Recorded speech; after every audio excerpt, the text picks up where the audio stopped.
मुल्क के मैदानी इलाकों में आज मौसम सर्द और खुश्क रहेगा। स्कर्दू और कमराट में पारा -4 और गिलगित में -3 तक गिर गया।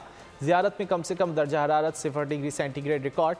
कल्लात में 1, कोयटा 3, लाहौर 8 डिग्री। शहर कायद में भी सर्द हवाओं का राज, पारा 11 डिग्री रिकॉर्ड। रवा बरस सर्दियों का दौरानिया तवील होगा। पहाड़ों पर मजीद बर्फबारी भी मुतवक्के। मौसम का हाल बताने वालों ने खबरदार कर दिया। खैबर पख्तूनख्वा, कश्मीर और गिलगित बल्तिस्तान में बादल बरसने को तैयार। महकमा मौसमियात के मुताबिक गिलगित बल्तिस्तान और बालाई इलाकों में बारिश का इम्कान है।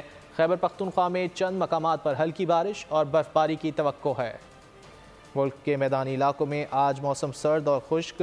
स्कर्दू और कमराट में पारा -4 और गिलगित में -3 तक गिर गया।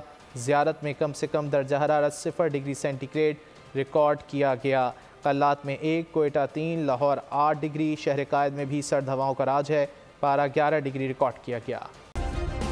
सब्सक्राइब करें और बेल दबाएं ताकि कोई खबर रह न जाए।